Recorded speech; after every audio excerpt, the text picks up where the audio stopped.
Ketika kita menjadi manusia yang bermanfaat, mikirnya udah jangan kepada orang itu lagi, tadi saya bilang. Jangan berharap kepada sesama manusia, tapi berharaplah kepada siapa? Berharaplah bukan kepada manusia, melainkan berharaplah kepada Dia, Sang Pencipta manusia. Allah itu maha adil. Dunia ini nggak adil. Itulah kenapa Allah siapkan hari pembalasan. Untuk apa? Untuk membalas setiap ketidakadilan dunia. Untuk membalas setiap ketidakbahagiaan yang kau rasakan di dunia. Maka mulai sekarang ketika Anda berbuat kebaikan, sudah berharap saja pada Allah akan membalas itu pada kita. Dan ingat, Allah maha cemburu loh. Kalau kita berharap pada sesama manusia, Allah justru malah akan cemburu, dan ujung-ujungnya balasannya pun semakin lama bisa jadi bahkan nguap. Karena kita berharapnya mulai kepada selain Tuhan kita, selain Allah. Tanamkan di dalam prinsip hidup kita bahwa Allah sesuai prasangka hambanya. Maka jangan pernah berharap atau berpikir negatif kepada Allah, karena Allah akan sesuai prasangka kita. Kalau kita berpikir, aduh kok sulit ya, maka akan sulit. Kalau kita berpikir, aduh kok nggak adil ya, maka akan nggak adil.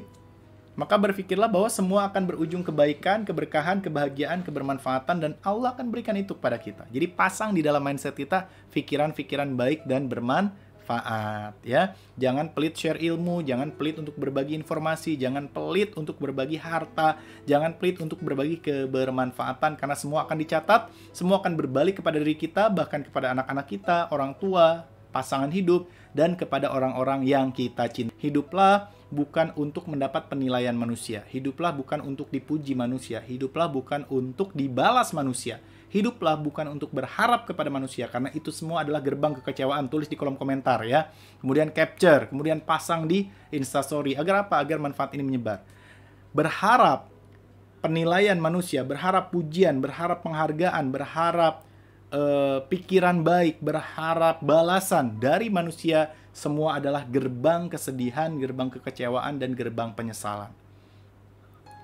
Berapa banyak kita di antara kita merasakan betapa kita setiap hari, setiap waktu ketika berharap pada manusia, kita merasakan kesedihan, kegalauan. Nah, maka stop berharap kepada manusia. Fokus aja menjadi mentari yang tetap menyinari tanpa pilih-pilih.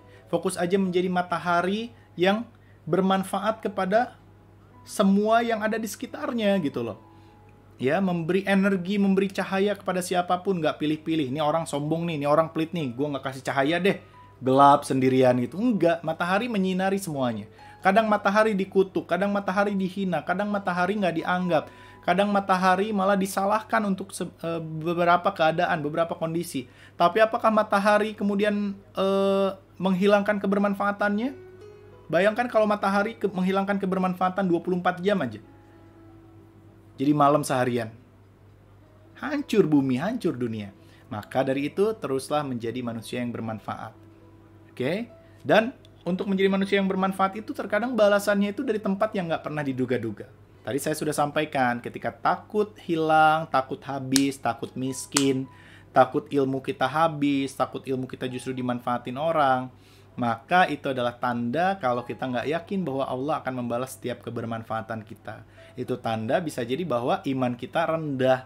Maka pilih keyakinan yang ada di dalam diri kita bahwa Allah akan membalas setiap kecil kebaikan ataupun bahkan keburukan kita seadil-adilnya. Itu akan membuat Anda apa? Membuat Anda tenang, tidak khawatir rezeki tertukar, tidak khawatir kehilangan apapun di dunia, karena semua sudah dijamin bahwa kebaikan akan berbalas kebaikan. Ya, di dalam ajaran Hindu, teman saya pernah menyampaikan, kalau ada teman-teman yang Hindu, itu diajarkan dalam karma palang, bahwa kebaikan akan berbalas kebaikan, keburukan berbalas keburukan. Di dalam Islam jelas ya, dalam Al-Quran, hal jazaul ihsan ilal ihsan, kebaikan akan berbalas kebaikan, pun juga begitu dengan keburukan akan berbalas keburukan, akan kembali kepada diri kita semuanya. Caranya adalah mulai dari hal-hal kecil, mulai dari nge-share status Facebook, Instagram, ya, nge-share di YouTube. Mungkin gini, pernah nggak Anda merasa, saya udah share Mas Edvan, tapi kok nggak ada yang nonton ya, tapi nggak ada yang like ya, tapi nggak ada yang menghargai ya. Teman-teman, bisa jadi saya nih bikin di YouTube, yang nonton bisa jadi cuma 2 orang, 3 orang. Tapi dari 2 orang, 3 orang yang nonton itu, Yang satu orang dia save videonya dan dia sebarkan ke berbagai grup WhatsApp. Saya cuma ngeliat ini yang nonton kok cuma 3 orang ya. Padahal ada satu orang yang nyebarin ke berbagai relasinya, temannya, saudaranya, keluarganya. Dan kebermanfaatannya menyebar kemana-mana. Pas kita udah meninggal dunia, tiba-tiba dapat bonus. Allah bilang, "Hai Advan, dulu kamu nggak tahu ya kalau videomu itu ditonton oleh jutaan orang. Padahal di YouTube yang nonton cuma 2-3 orang. Aslinya, videomu ditonton oleh jutaan orang karena menyebar ke berbagai grup WhatsApp, didownload oleh banyak orang, dan kamu nggak pernah tahu. Maka inilah surga yang kuhadiahkan untukmu." Itu husnuzon saya pada Allah. Ya, bahkan saya punya cerita nih, sebelum saya jawab pertanyaan dari YouTube, di Facebook, saya punya cerita, teman-teman, bahwa beberapa waktu yang lalu, ya sekitar 2-3 tahun lalu, 2 tahun lalu lah, saya nonton di Instagram seorang ustadz yang bercerita bahwa kita itu harus berbuat kebaikan pada ibu. Bukan cuma transfer, bukan cuma ngasih duit, tapi bagaimana kita nelfon, kita memberi perhatian, mengungkapkan cinta dan kasih sayang. Dan kadang itu yang dibutuhkan oleh orang tua kita. Dia sampaikan sambil nangis gitu. Saya lupa ustadznya siapa, Uas atau Ua. Intinya saya langsung bereaksi, saya langsung dapat hidayah, saya langsung angkat telepon saya langsung telepon ibu saya. Saya katakan, "Bu, ya apa kabar?" dan lain-lain. Ibu saya kaget, nggak ada hujan, nggak ada geledek gitu ya. Tiba-tiba nih anak nelfon, yang jarang nelfon gitu kan. "Ada apa nih?" Saya bilang, "Enggak, saya cuma bilang ya saya sayang, kemudian saya rindu, dan kemudian saya doakan ibunda saya." Nggak lama, bentar doang, saya langsung matiin handphone saya, teman-teman. Dan kemudian pada waktu itu saya langsung merasa, ya Allah, betapa luar biasa 1 menit video di Instagram membuat saya bergerak nelpon ibu saya. Kemudian saya cek lagi Instagram tersebut, ada berapa orang yang nonton? Yang nonton ada 400.000 orang. Wow, viral. Pas saya cek lagi 400.000 orang, saya bayangin 1% aja nelpon ibunya. Mendapat hidayah, bergerak nelpon ibunya, 1% aja nih teman-teman. Kira-kira apa yang terjadi? 1%-nya itu kira-kira berapa? 400.000, berarti 1%-nya 4.000 orang aja nelpon ibunya. Berapa banyak amal kebaikan yang sudah dimiliki ustadz tersebut. Dia ngomong cuma sekali, direkam, tapi disebarin oleh banyak orang. Di dunia balasannya rezeki, di akhirat balasannya pahala. Terus Mas Edvan, ini ada pertanyaan bagus. Gimana dengan kita kalau kita sering dimanfaatin sama orang lain? Bersyukur. Karena ketika kita dimanfaatin sama orang lain, kita nggak perlu sibuk, nggak perlu berat, nggak perlu capek mikir gimana caranya bermanfaat. Orang udah udah dapat manfaat duluan dari kita tanpa perlu kita kerja keras sedikit pun. Ketika Anda dimanfaatin sama orang lain jadi tiba-tiba dapat duit gara-gara kita, dan kita justru dirugikan. Bersyukur. Kenapa? Orang itu jadi jalan kebermanfaatan kita. Uang yang dia dapat, uang yang dia pakai buat nyekolahin anaknya, buat dia hidup, itu semua ngalir ke kita tuh, tabungan rezeki dan tabungan amalnya. Yang akan dibalas sama Allah, yang akan menjadi saldo rekening kebaikan kita di hadapan Tuhan kita. Sampai sini paham teman-teman? Kalau paham, tepuk tangan dulu buat kita semuanya. Yeay. Jadi kalau dimanfaatin itu harus bersyukur. Alhamdulillah. Saya nih ada orang yang ngambil klien saya. Dia jadi orang yang sering ngisi di satu tempat yang sebenarnya itu klien saya gitu. Dan saya bersyukur. Kenapa saya bersyukur?